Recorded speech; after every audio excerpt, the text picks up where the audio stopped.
Sabbath School Lesson Review is brought to you by Year Films. Welcome to the season premiere of Sabbath School Lesson Review. I'm your host, Damion Burrell.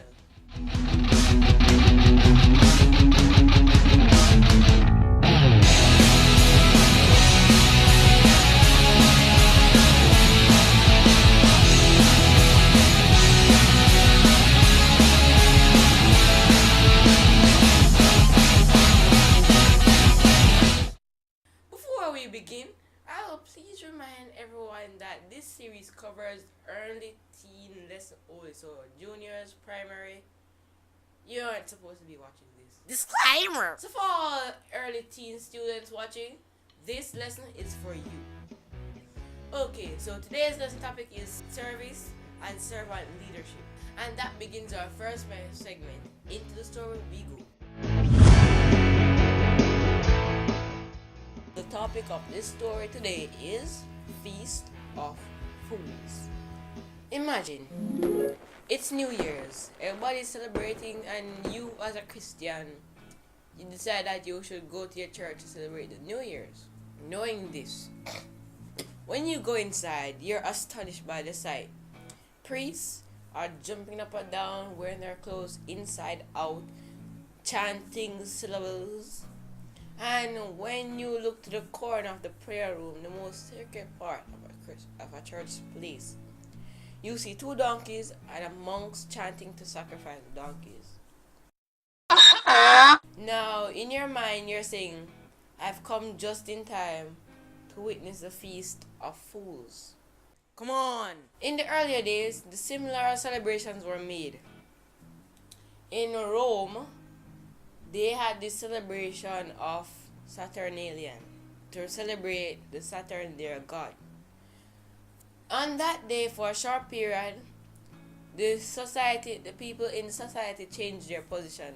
So if you were like the prime minister of your country, for that day you would be the poorest man in your country, the poorest man in the country. So technically, they flipped the script.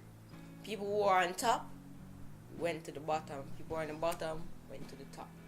Can you imagine celebrating a Feast of Fools or Saturnalia at your school? You could sit in the principal's office with your feet up on the desk and give your teacher detention for talking too loudly or running in the halls.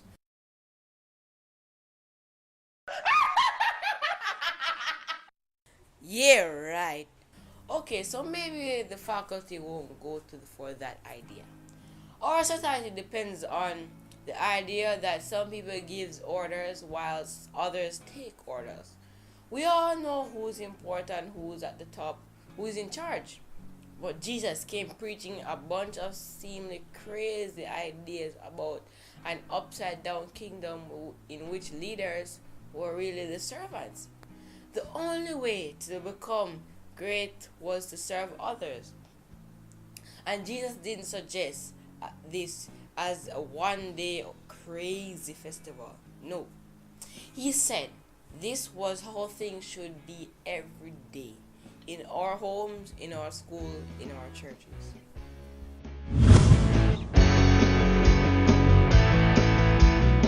Okay, here's what I think.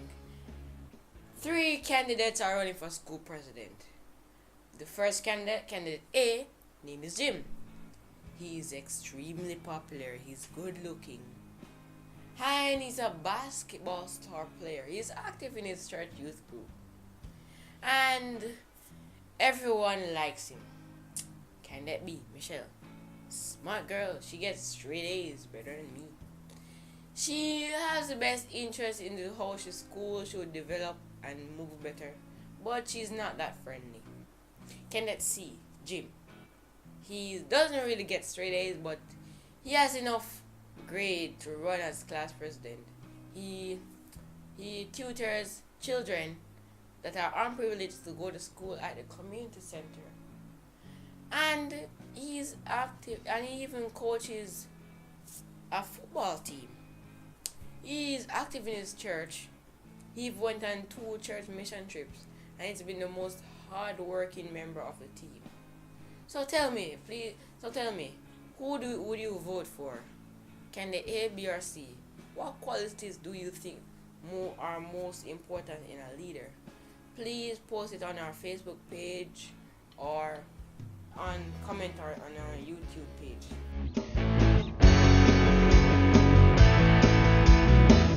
Different people, different opinions. Some of the quotations below represent the views of true kingdom citizens. Others may not. Can you tell the difference? Business planned for service are expected to succeed. Business planned for a profit are expected to fail. The service we render others is the rent we pay for a room on earth. Whoever renders the service to many puts himself in line for greatness, great wealth, great return, great satisfaction, great reputation, and great joy. I know of no great men except those who have rendered great service to the human race. To serve is beautiful, but only if it is done with the joy and whole heart and free mind. The highest destiny of the individual is to serve rather than to rule.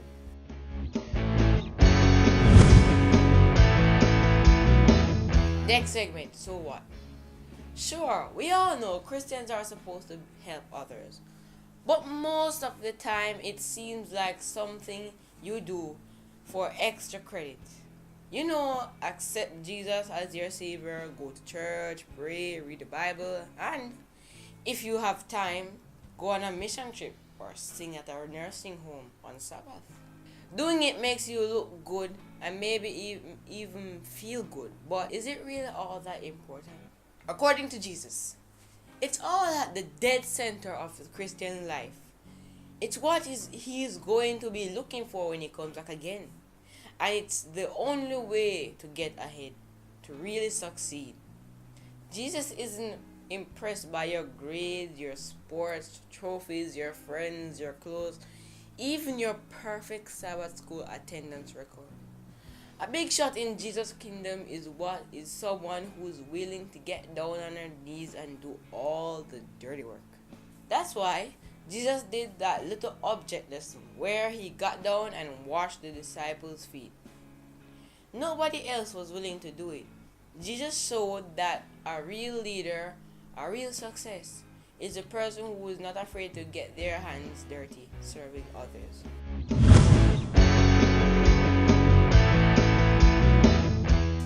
Okay, God says, please get your pen, your paper, and write down these texts.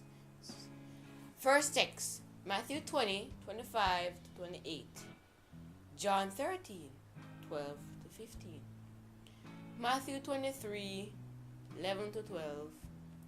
Luke 14, 12 to 14. Micah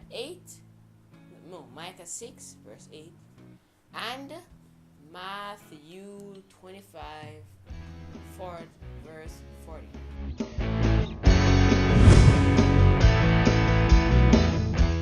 Next segment. What does this have to do with me? Maybe you see yourself as a leader, or maybe you don't. Either way, God is calling you to serve. That means serving Him by serving others. Remember, Jesus washing those disciples' feet, He was being humble, putting Himself down in order to serve others. Real service may use your natural gifts and talents, but it will also involve being humble. Not drawing attention to yourself by getting praise for how great you are, doing things that may be difficult. Really serving others brings us closer to Jesus and to other people too. Start looking for opportunities to answer God's service today.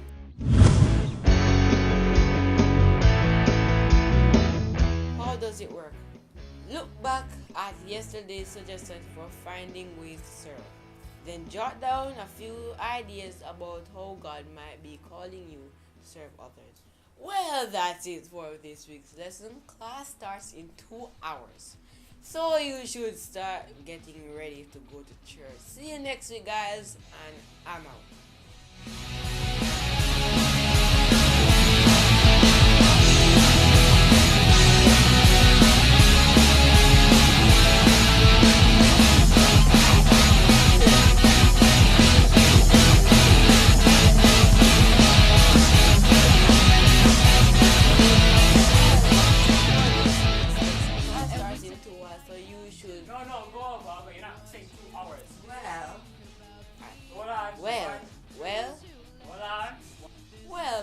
is for this week's lesson. Class starts in 2 hours, so you should start getting ready. See you next week, guys. I'm out.